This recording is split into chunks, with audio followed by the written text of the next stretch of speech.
우리 다시 한 번 더 우리 아멘 하나님께 경배의 박수 올려드리도록 하겠습니다.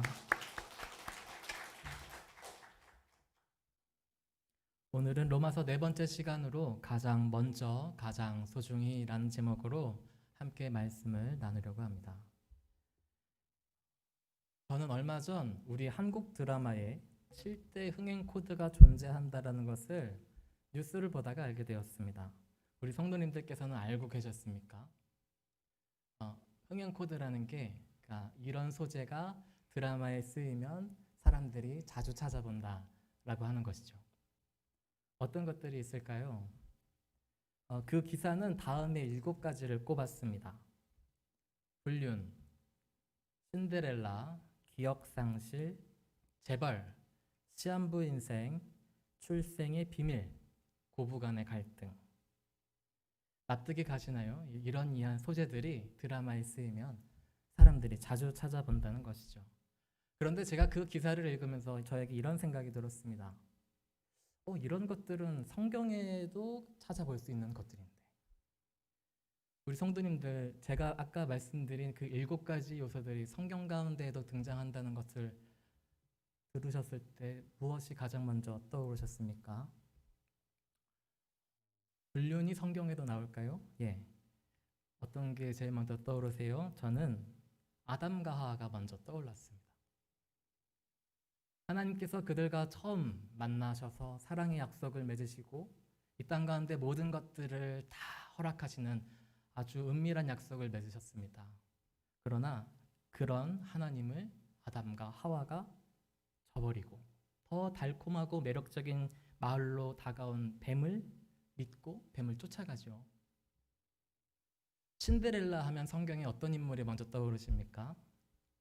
신데렐라. 갑자기 신분이라는 것이 지금은 없지만 낮은 신분을 갖고 있던 사람이 갑자기 높은 지위에 올라가는 어떤 게 떠오르십니까? 저는 페르시아의 왕비가 된 에스더가 생각이 났습니다. 에스더 왕비가 원래는 아주 낮은 신분이었는데 왕비까지 올라가는 이야기가 에스더서에 등장을 합니다. 재벌과의 사랑하면 어떤 게 누가 떠오르시나요? 여기서부터는 조금 잘 아실 것 같은데요. 네, 롯과 보아스가 있죠. 예, 재벌과의 사랑이라고 할까 뭔지 좀 이상하게 보이시나요? 예, 롯과 보아스가 있겠습니다. 시한부 인생을 논하자면 누가 있을까요? 히스기야 왕이 있겠습니다. 출생의 비밀을 하면 또 누가 떠오르십니까 혹시? 저는 유다와 다말 사이에 태어난 베레스와 세라가 제일 먼저 떠올랐습니다. 아시는 것처럼 유다와 다말은 시아버지와 며느리 사이였죠. 그 사이 가운데 태어난 베레스와 세라는 유다를 보면서 할아버지라고 불러야 될까요? 아버지라고 불러야 될까요? 고부의 갈등은 딱히 찾아볼 수는 없었습니다. 성경 가운데. 그러나 가족 간의 갈등은 심심치 않게 일어나는 것을 볼 수가 있습니다. 가인과 아벨, 에서와 야곱, 요셉과 그의 형들, 한나와 브닌나 등의 모습들을 떠올릴 수가 있겠죠. 이제 마지막 한 가지가 남았습니다. 기억상실이라는 소재인데요. 성경 가운데 그럼 기억상실이라는 것이 등장을 하는가? 사실 이렇게 한번 먼저 이야기를 해봤으면 좋겠습니다. 드라마에서 기억상실이라는 소재가 쓰이는 이유가 뭘까요? 드라마에서 기억상실이라는 소재를 다루는 이유가 뭘까요? 예, 그걸 통해서 의학적으로 접근하지 않죠. 기억상실이 어떤 질병이고 왜 일어나고 치료할 때는 어떻게 치료를 해야 되고 무엇은 조심해야 되고 이런 이야기를 다루는 것이 아닙니다. 드라마에서 기억상실이라고 하는 것을 다루는 이유는 그동안 이어져 왔던 관계가 기억상실이라는 어떤 장애물을 통해서 그 관계가 끊어지고 없어진 것처럼 여겨져서 한동안 그 긴밀했던 관계가 기억상실로 인해 사라지고 이제 그것을 회복하는 과정을 통하여서 잃어버린 것 같은 관계의 소중함을 말하기 위하여서 기억상실이라는 소재를 가져와서 사용하는 것뿐이죠. 그렇다고 하면 그런 점에서 저는 기억상실이라고 하는 소재도 저는 성경 가운데 쓰인다고 생각을 합니다. 그리고 그와 같은 소재를 쓰인다고 하는 것을 기억상실이 아니라 관계 상실에 대해서 이야기하고 있다라고도 볼 수 있는 것이죠. 관계의 상실. 저는 창세기와 성경 말씀이 이 세상을 향해 멀쩡해 보이고 있는 이 세상을 향해 외치는 소리가 바로 이것이라고 생각합니다. 이 세상에는 보이지 않는 큰 병, 해결되지 않은 큰 병이 있다라고 하는 것을 창세기와 성경은 세상을 향해 말하여 주는 것이죠. 멀쩡해 보이는, 하루하루 그냥 살아가는 것이 멀쩡해 보이는 세상과 사람들을 향해 그게 전부가 아니야. 그게 끝이 아니야. 보이는 게 전부가 아니야 라고 말하고 있는 것이죠. 너희가 무엇인가 잃어버린 것이 있어. 너희 안에 아직 해결되지 않은 무엇인가가 있어. 그것을 우리가 알아야 돼 라고 말하고 있는 것입니다. 그래서 그것을 저는 성경이 말하여 준다. 우리의 관계의 상실에 대해서 말하여 준다고 저는 생각합니다. 우리 성도님들께서 잘 아시는 것처럼 창세기는 하나님께서 세상을 창조하신 이야기로 시작을 합니다. 그런데 그 세상을 그냥 창조하셨다고 하지 않으셨지요. 보시기에 좋으셨다고도 하셨고 약속도 맺으셨습니다. 사람과 함께 다니시며 일도 하셨습니다. 하나님께서 세상을, 사람을 그냥 우연히 창조하시지 않으셨습니다. 하나님과 함께 일할 수 있는 존재로, 하나님과 함께 대화할 수 있는 존재로, 하나님과 함께 연합할 수 있는 존재로 사람을 지으셨습니다. 다른 우상들이, 다른 종교가 요구하는 것처럼 하나님은 신과 피조물로서, 다른 우상들이 그러하는 것처럼 신과 피조물로서 멀리 떨어진 채로 그저 경배하는 대상으로서 세상을, 사람을 지으신 것이 아니라 하나님은 우리를 참 친밀한 동반자로, 참 가까운 존재로 지으셨던 것이죠. 그러나 너무나 슬프게도 그와 같은 관계가 인간의 배신으로 깨어집니다. 저에게 있어 성경의 가장 비극적인 장면이 어디냐고 물으신다면 저는 창세기 3장입니다. 창세기 3장의 모습이 가장 가슴 아픕니다. 인간이 하나님과의 믿음과 약속을 저버리고 뱀과 외도하는 장면이 나타납니다. 한번 깨어진 관계는 사실 회복이 어렵습니다. 하나님은 가슴에 큰 상처를 안으시고 인간을 하나님과 함께 살던 집 에덴 동산에서 내쫓으십니다. 이것이 성경의 시작이자 창세기의 시작입니다. 깨어진 관계, 깨어진 믿음, 그리고 그 뒤로 나오는 구약 성경의 말씀과 신약 성경의 말씀은 이 깨어진 관계와 이 깨어진 믿음이 하나님 안에서 어떻게 회복되어지고 회복된 사람들로서 우리가 어떻게 살아가야 될지에 대해서 말씀하고 있다라고 아주 짧게 말씀을 드려도 큰 무리가 아니다라고 생각합니다. 아시는 것처럼 그래서 구약 성경 가운데에는 때때로 이스라엘 백성들이 여전히 우상과의 사랑에 빠져서 하나님을 알지 못하고 하나님을 저버리는 모습, 그 모습에 안타까워하시는 하나님의 모습이 나타나기도 하고, 때때로 이스라엘이 정신을 차려서 하나님께 제가 잘못했습니다 라고 하며 회개하며 두 손을 들고 나오는 모습이 나오기도 합니다. 그렇게 하나님이 애쓰시는 모습, 하나님의 백성이 애쓰는 모습들이 녹아지며 그렇게 관계 회복을 위해 수많은 노력과 시도를 했다는 것을 알 수가 있습니다. 이처럼 창세기의 말씀은 태초에 우리에게 이런 시작이 있었음을 알려줍니다. 하나님의 백성들에게 본래 우리와 하나님이 어떤 사이였는지, 어떤 시작이 있었는지를 알려줍니다. 그리고 무엇 때문에 우리가 하나님과 깨어졌는지, 망가졌는지에 대해도 생각나게 해줍니다. 그리고 그것을 통해 오늘을 사는 우리도 하나님과 어떻게 살아가야 될지에 대해 생각하게 합니다. 우리 존귀한 성도님들께서는 요즘 하나님과 어떻게 지내고 계십니까? 하나님과 어떤 사이로 지내고 계십니까? 하나님과 멀어진 채로, 깨어진 채로 혹 지내고 계시지는 않으십니까? 혹 하나님과 회복 가운데 있으신 분은 없으십니까? 혹 어떤 분께서는 하나님과 지금 마치 하늘나라에 있는 것과 같이 친밀함 가운데, 사귐의 영원함 가운데 혹 머물고 계시는 분은 안 계십니까? 오늘 우리가 읽은 로마서 4장에서 바울 사도가 갑자기 아브라함의 이름을 거론하는 것이 제가 지금 말씀드린 이것과 연관이 있습니다.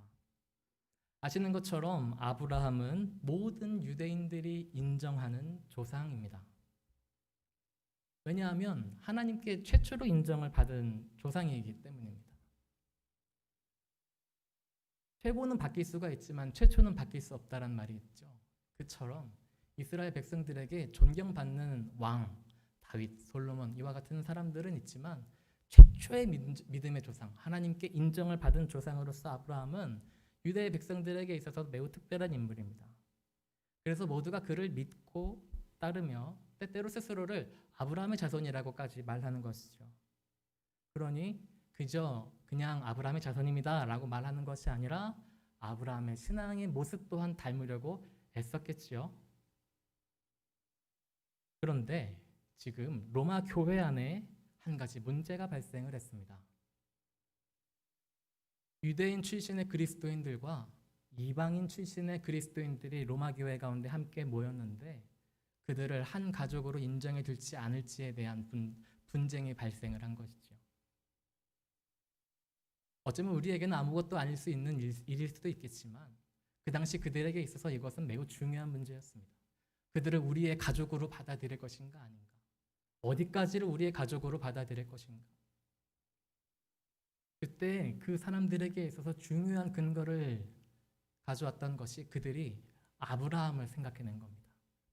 아브라함의 할례를 생각해낸 것이죠. 그래서 로마 교회에 발생한 이 할례에 대한 문제, 이방인들이 할례를 받고 교회로 들어올 것인가 아닌가에 대한 부분에 대한 논쟁이 벌어졌을 때 이 부분에 대한 근거를 아브라함을 통하여서 갖고 왔고 이것을 통하여서 지금 교회 안에 더 많은 분쟁과 이야기가 오가기 시작했던 것이죠. 그리고 바울 사도가 오늘 이 문제에 대해 그 문제에 대해 오늘의 본문을 전하고 있는 것입니다. 바울 사도가 이와 같이 이야기합니다. 여러분, 아브라함이 하나님께 어떻게 인정을 받았습니까? 아브라함이 행실이 인정받을 만한 사람이었기 때문이었습니까? 많은 사람들에게 귀감이 될 만한 행동을 해온 사람이었기 때문에 하나님께서 그를 인정하셨습니까? 라고 바울이 로마 교회 성도들에게 반문하고 있는 것이죠. 아시는 것처럼 성경은 그렇게 말하고 있지 않습니다. 아브라함의 착한 행실 때문에 하나님께서 그를 옳게 보셨다라고 말씀하지 않으셨습니다. 아브라함으로부터 어떤 원인이 있었다라고 성경이 말하지 않습니다. 그러면 여기서 좀 다른 관점으로 한번 생각을 해볼까요? 그러면 성경은, 하나님은 인간의 바른 행실이나 선한 의지에 대하여서는 부정한 것이고 쓸모없는 것이라고 여기는 것일까요? 아니요, 그것이 아닙니다. 만약에 그렇다면 레위기에서부터 신명기, 민수기에 이르기까지 수많은 말씀들이 무용지물이 될 것입니다. 왜냐하면 그 가운데 대부분의 내용들이 어떻게 해야지 바른 행실이라고 하는 것을 알려주는 말씀이기 때문이죠. 그런 것이 아니라 더 중요한 것이 있다라는 말씀을 하기 위하여서, 강조하기 위하여서 지금 말하고 있는 것이죠. 하나님과 아브라함 사이에서는 아브라함의 바른 행실보다 더 중요한 것이 있었습니다.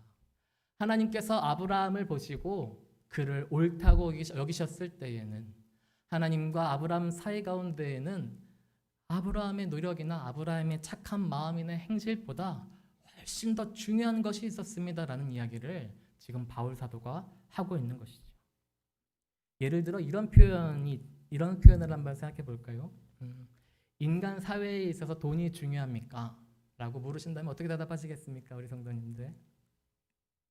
돈은 중요합니다. 이렇게 대답하셔야죠. 예, 돈은 중요합니다. 인간과 인간 사이에 있어 거의 모든 사람들이 인정하고 통용하는 약속이자 신뢰이며 의사소통 도구로서 사회 구조를 지탱하고 있는 도구로서 수단으로서 돈이 엄청 중요합니다. 그러나 돈이 인간의 생명보다 중요합니까? 아닙니다. 돈은 인간의 생명보다 중요할 수 없습니다. 결코 돈은 인간보다 더 중요할 수 없습니다. 그 어떤 돈의 액수로도 인간의 건강이나 인간의 생명을 연장하거나 구입할 수 없습니다. 인간의 존엄성도 돈으로 해결되지 않습니다. 해결되는 것처럼 보일 뿐 결코 돈으로 해결될 수 없습니다. 인간의 생명, 인간의 건강, 결국 그 돈으로 무엇인가 조금 더 나아지는 것처럼 보일 수는 있지만 궁극적으로 중요한 순간에 도착하였을 때에는 결코 돈으로 해결할 수 없습니다. 마찬가지로 이와 같은 표현처럼 마찬가지로 성경은 인간의 행실이나 선한 의지가 중요하지 않다라는 말을 하고 있는 것이 결코 아닙니다.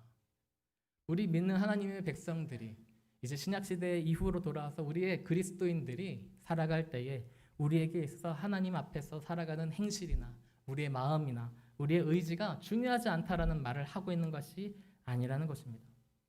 그것은 매우 중요한 것이지만 그거보다 이후에 나올 것이 훨씬 더 중요한 것입니다 라고 하는 것을 강조하기 위해서 쓰인 표현이죠. 그러니 우리가 아브라함의 삶을 생각했을 때에 아브라함과 하나님의 관계를 생각하셨을 때에 아브라함이 삶을 대충 살았다거나 그냥 그저 그렇게 살았다거나가 아니라 그가 대충 살았는데도 불구하고 하나님께서 그를 보시면 그런 거는 상관이 없다. 너가 나를 믿으니까 너는 나쁜 짓 해도 괜찮아. 너는 죄를 지어도 괜찮아. 그런 건 상관없어 나한테. 이렇게 바라보셨다는 것이 아니라 그런 것을 아랑곳하지 않으셨다는 것이 아니라 그 나름대로도 그는 열심히 삶을 살았고 노력을 했지만 정말 귀한 삶을 살았을 것이 틀림없지만 하나님께서 그를 인정하신 것은 그와 같은 삶의 그것이 아니라 다른 무언가가 있다라는 것을 오늘 우리에게 성경은 말씀하고 있는 것이죠. 그 뒤에 이어 성경은 이렇게 말씀합니다. 아브라함이 하나님을 믿었기에 하나님께서 그 믿음을 보시고 좋게 여기셨다.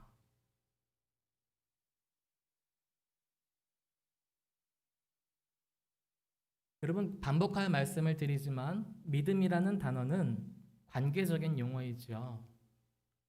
그리고 믿음은 어떤 인간의 감정이나 의지의 상태를 말하는 것이 아닙니다. 조금 더 자세한 이야기는 다시 말씀을 드릴 것입니다. 그러나 아브라함이 하나님과 하나님의 말씀을 대할 때에 하나님을 믿는 사람이었고 하나님의 말씀을 있는 그대로 신뢰한 사람이었다는 것을 우리가 먼저 기억하면 좋겠습니다. 여러분 한번 생각해 보십시오. 아브라함이 삶을 살아갈 때에 그에게도 여러 관계가 있지 않았겠습니까? 가까운 이웃도 있고 존경하는 친구도 있고 선배도 있고 사랑하는 아내와 가족들이 있었을 것입니다. 여러 관계로부터 그리고 오는 메시지가 있었겠지요. 하다못해 75세가 되어 집을 옮기겠다라고 하는 고향을 떠나겠다라고 하는 일들이 이뤄졌을 때에 아마 그에게 있는 수많은 관계들은 아브라함에게 많은 이야기들을 하였을 것입니다. 당신이 지금 옮긴다면 도대체 무슨 대책이 있는 것입니까? 당신이 지금 집을 옮기면 안 됩니다. 아닙니다. 가셔도 됩니다. 뭐 여러 가지 이야기가 있지 않았겠습니까? 여러 수많은 사람들로부터 수많은 메시지가 있었을 것입니다. 그리고 말씀하시는 모든 그 관계, 말하는 그 모든 관계들은 저마다의 근거와 목적과 영향력이 있었을 것이겠죠. 그런데 아브라함이 그 모든 관계 가운데에서 하나님을 제일 중요하게, 제일 먼저 그의 뜻을 붙잡고 살았다. 곰곰이 생각해보면 어쩌면 우리가 관계 가운데에서 보여줄 수 있는 믿음이라고 하는 것이 그런 표현이 아닐까요? 삶의 표현을 생각한다면 수많은 관계가 있고 나에게 다가오는 여러 가지 메시지가 있는데 그 가운데에서 내가 그것을 분간하고 분별하여서 가장 먼저 그리고 가장 소중하게 지키며 살아가는 것이 우리의 관계 가운데 보여줄 수 있는 믿음의 표현 아닐까요? 아브라함은 수많은 사람들 가운데에 하나님을 가장 먼저 가장 소중하게 여기는 삶을 사는 사람입니다. 수많은 여럿 가운데에 하나님의 말씀을, 하나님의 메시지를 가장 소중하게 여기고 가장 먼저 붙들고 산 사람입니다. 순전한 기독교라는 책을 써서 유명한 C.S. 루이스라는 사람이 있죠. 그런데 그 사람이 우리가 자주 사용하는 믿음이라는 단어를 이렇게 세 가지로 구분하여서 설명을 하였습니다. 믿음이란 단어가 뭐 똑같은 단어인데 어떻게 뜻이 다양할 수 있을까 싶은데 곰곰이 생각을 해보면 우리가 자주 입에서 사용하고 있는 믿음이란 단어 또한 어쩌면 다른 의미로 서로가 사용하고 있는 것이 아닌가 싶습니다. 그는 첫 번째 이렇게 표현을 합니다. 믿음이라는 단어가 이렇게 쓰인다. 자신의 의지나 감정적인 상태를 나타내는 표현으로서 믿음이 있다. 무슨 말이냐면요. 이런 표현입니다. 예를 들어서 나는 내가 먼저 밥을 사면 그 사람도 밥을 살 줄 알았어. 그럴 줄 알았지. 나는 그렇게 믿었어. 이런 표현이요. 보면 이때에도 믿음이란 표현을 쓸 수가 있는데 그때는 어떤 사실이나 근거에 있어서 또는 상대방이 그렇게 말하든지 그런 제스처를 보여줬든지와 상관없이 나는 그렇게 믿었지. 나는 그럴 줄 알았지. 라고 하는 의지나 기대를 표현하는 방법으로서 믿음이라는 단어가 사용됩니다. 쉽게 생각하실 수 있죠? 두 번째는 어떤 사실의 참과 거짓을 말할 때에도 믿음이라는 단어를 사용한다고 합니다. 예를 들어서 이런 표현이 있죠. 그 사람은 틀림없이 그 약속된 시간에 나타날 거야. 그 사람은 지금까지 한 번도 늦은 적이 없거든. 이런 표현을 생각해 보십시오. 그럼 이 사람은 어떤 믿음을 갖고 있죠? 그래서 이 사람이 지금껏 행해왔던 믿음에 대한 그것을 근거로 지금 믿음에 대한 표현을 하고 있는 것입니다. 또 이런 표현 말고 또 세 번째로는 이런 표현도 우리가 종종 사용하는 것을 볼 수가 있습니다. 인격적인 관계에서 비롯된 믿음입니다. 예를 들어서 나는 장로님을 믿어. 나는 그 사람을 믿어. 그랬을 때는 무엇을 믿는다는 거죠? 그 사람이 행했던 어떤 행동, 지금까지 했던 모습들 또는 내 바램이 아니라 그 상대방 자체에 대한 믿음의 표현인 것이죠. 이처럼 우리가 C.S. 루이스란 사람이 믿음에 대해서 표현하기를 이처럼 세 가지로 내 안에서 갖춰진 믿음, 내가 바라는 나의 믿음 또는 어떤 사실에 근거한 믿음, 나아가서는 상대방과의 인격적 관계에서부터 출발하는 근거하는 믿음. 이게 별것 아닌 것 같고 조금 말이 뭐 어려운 것 같고 이게 뭐 그래서 뭐 어떻다는 건가 싶은데 사실은 여기에서부터 출발하는 것들이 이 믿음이 우리의 신앙생활에도 영향을 주는 것들이 있습니다. 예를 들어서 이런 것이죠. 우리가 신앙 고백으로 사용하고 있는 사도신경. 그런데 그 사도신경을 외우면 귀신이 물러갈 거야 라고 하는 마치 사도신경이 어떤 귀신을 내쫓는 주문과 같이 믿어 사용을 한다거나 주기도문을 외우면 어떤 내 마음에 일어나는 어려운 마음들이나 유혹하는 마음들이 틈타지 못할 거다라고 하는 믿음. 사도신경이나 주기도문은 주술이나 주문이 아니죠. 오히려 그와 같은 믿음이 기독교가 갖고 있는 정신과 본질을 왜곡하는 데에 일조하기 때문에 오히려 조심해야 합니다. 본래의 쓰임대로 사도신경과 주기도문은 하나님께 드려지는 신앙의 고백이자 기도로 드려져야 할 것이죠. 그런데 우리가 우리 안에 그것을 믿음이라는 것을 얹혀서 마치 사도신경 자체에 어떤 힘이 있는 것처럼 주기도문에 어떤 힘이 있는 것처럼 사용하고 또 그와 같은 신앙의 모습으로 하나님을 대하는 것이 어쩌면 하나님께서 가장 미워하시고 싫어하시는 우상을 섬기는 모습으로 우리가 하나님을 사랑하고 있는 것인지도 모르겠다는 얘기를 C.S. 루이스가 하고 있습니다. 저 또한 그에 대해서 동의합니다. 조금 약간 이런 얘기를 드려서 죄송한데요. 다시 우리 본문으로 돌아와서 이처럼 믿음에 있어서도 우리가 바른 믿음과 개념을 갖고서 하나님을 대하는 것이 참 중요합니다. 우리의 인생이 뒤틀리기 시작하는 점을 찾아보면 우리는 좋은 것과 나쁜 것들 사이에서 나쁜 것들을 선택했기 때문에 우리의 인생이 뒤틀리고 무엇인가 잘못되는 것이 아니라 좋은 것과 좋은 것들이 있는 가운데 그 가운데 우선순위를 잘못 가져가는 선택에서부터 우리의 삶이 무엇인가 삐걱거린다는 것을 기억해야 할 것입니다. 예를 들어 돈과 사람이 있었을 때에 돈이 나쁜 것이고 사람이 좋은 것이어서 우리 그리스도인들은 앞으로 살아갈 때 돈은 선택하지 말고 오직 사람만 선택해야 된다라고 하는 것이 아니라 돈도 좋은 것이고 사람도 좋은 것이나 그 좋고 좋은 것들 가운데에서 우선순위를 어떻게 만들어 가는지가 우리의 신앙이라고 하는 것이죠. 그리고 그 우선순위를 잘못 가져갈 때부터 우리에게는 문제가 발생한다는 것입니다. 하나님과의 믿음에 있어서도 마찬가지입니다. 이 이야기를 하기 위해서 먼 길을 돌아왔습니다. 하나님과 우리 사이 관계에 있어서 믿음도 역시 이와 마찬가지입니다. 우리가 하나님을 대함에 있어 하나님과의 관계에 있어 어쩌면 우리는 하나님이라는 존재에 대하여서 그 크신 하나님께 대하여서 막연하게 기대고 싶고 의지하고 싶은 마음이 있을 수 있습니다. 때때로 하나님 너무나 나의 상황이 어렵고 힘드오니 하나님의 힘으로 나를 좀 붙잡아 주시고 도와주십시오라고 하며 하나님보다 하나님이 갖고 있는 것에 대한 믿음들이 더 클 때도 있습니다. 그러나 우리가 온전히 하나님을 믿는 믿음보다 다른 믿음들이 앞설 때에 하나님과 우리와의 관계에는 문제가 생기기 시작한다는 것입니다. 거기에서부터 사탄의 유혹과 시험이 틈타기 시작한다는 것입니다. 아담과 하와를 생각해 보십시오. 그들이 하나님보다 더 먼저 얻고 싶고 더 갖고 싶은 것이 생기기 시작했을 때 뱀은 그들에게 다가와 그들을 유혹하였습니다. 예수님께서 이 땅 가운데 오셔서 유대인들을 향하여서 말씀하시고 그들을 향하여서 말씀하셨던 것은 바로 그와 같은 이유 때문이었습니다. 그들이 율법도 지키는 사람이었습니다. 그들이 하나님의 백성으로 살아가는 모습이 사라진 사람들이 아니었습니다. 철저하게 삶을 살아가는 모습이 있었습니다. 그러나 그와 같은 모습과 그와 같은 믿음이 하나님보다 더 앞서 있었기에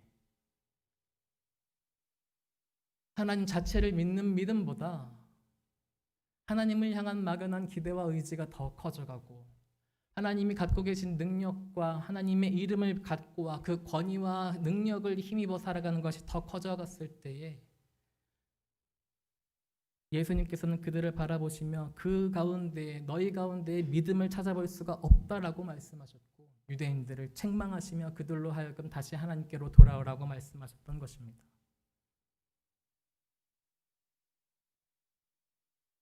그런데 그런 유대인들의 모습이 지금 유대인들의 관습과 행태가 지금 로마 교회 안에도 할례라고 하는 문제로 나타나자 바울은 교회를 지키기 위하여서 지금 그들이 믿고 따르는 아브라함을 들어 믿음에 대하여 재정의하고 있는 것입니다.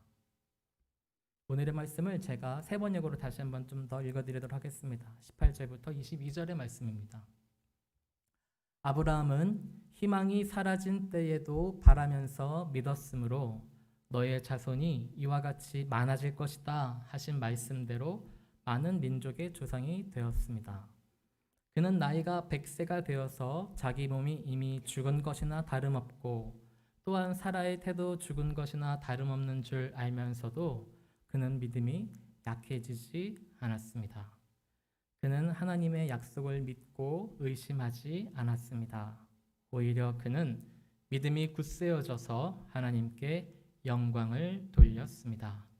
그는 하나님께서 스스로 약속하신 바를 능히 이루실 것이라고 확신하였습니다. 그래서 하나님께서는 이것을 보시고 그를 의롭다고 여겨 주셨습니다.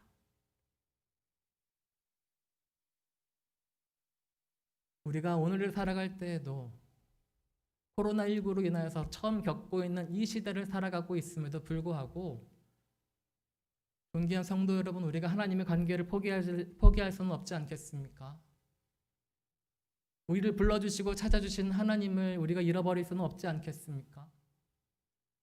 아무리 우리가 예배를 드리는 것이 어려워지고 찬양을 드리는 것이 참 많이 불편해지고 여러 가지로 답답하고 상황들이 어떻게 개선될지 예측할 수 없는 어려움 가운데에서도 그렇다고 해서 우리가 하나님과의 믿음의 관계를 포기할 수는 없는 것 아니겠습니까? 오히려 이 시간 가운데에서도 우리의 믿음이 흔들리지 아니하고 의심 가운데 빼앗기지 아니하고 더욱 하나님 앞에 견고하여져서 하나님과 함께 이 믿음의 시간들을 만들어 가야 되지 않겠습니까?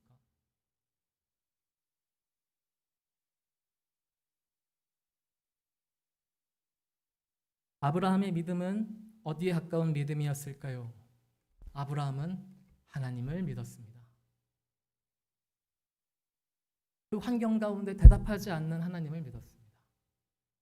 자신의 몸이 늙어져 가고 자신의 아내 또한 더 이상 출산을 할 수 없는 상황이 되었음에도 불구하고 그와 같은 환경과 자신들의 처지를 먼저 돌아보는 것이 아니라 하나님을 바라보고 하나님을 믿은 사람입니다.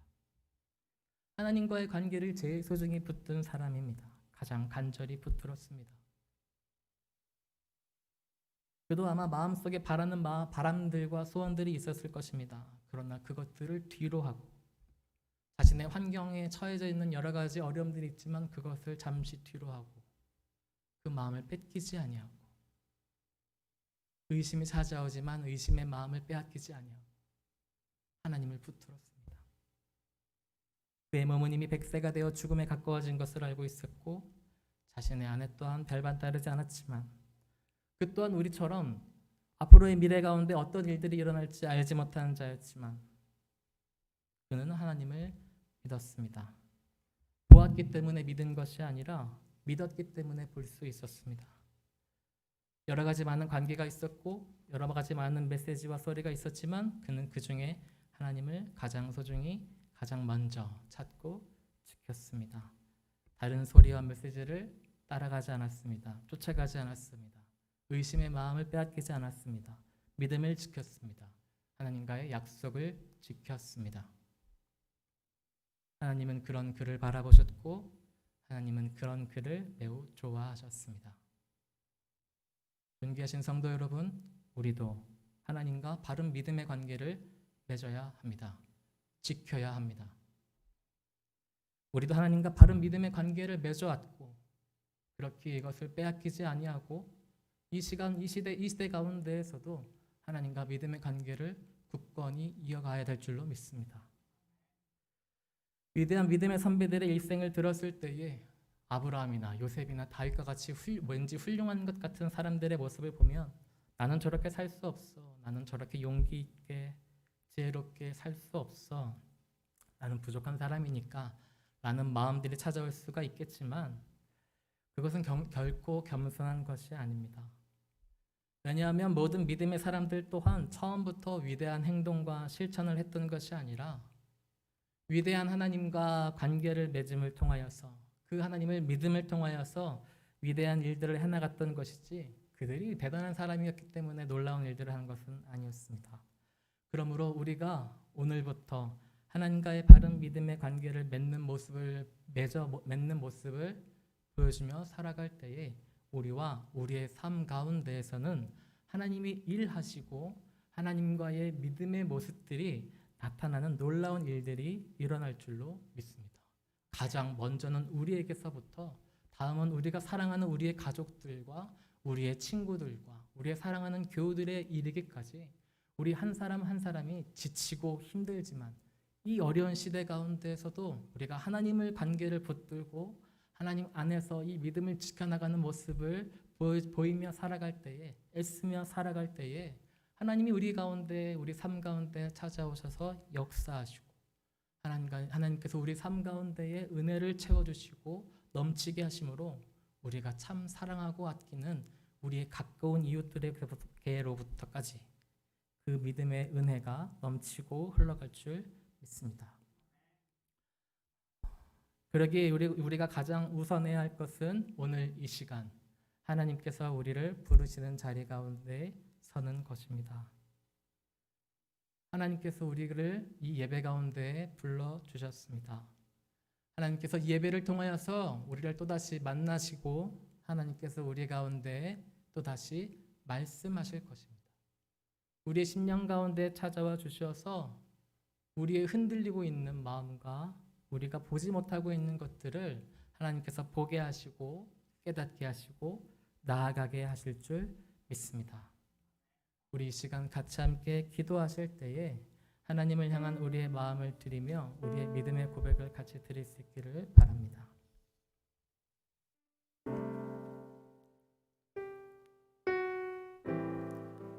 우리 이 시간 잠시 기도하도록 하겠습니다. 함께 기도할 때에 하나님께 우리의 마음들을 고백하면 좋겠습니다. 여러분은, 우리 귀한 성도님들께서는 요즘 하나님과 어떠한 관계 가운데 지내고 계십니까?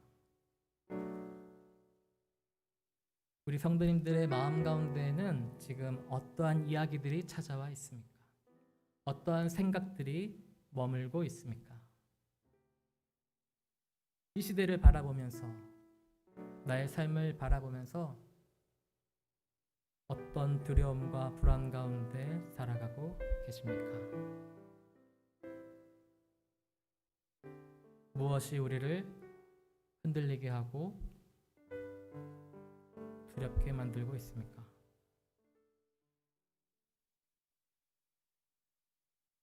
함께 기도하실 때에 하나님께 믿음의 고백을 같이 드리기 원합니다. 하나님, 우리가 흔들릴 수 있고 유혹이 찾아올 수 있지만 하나님을 의심하지 않겠습니다.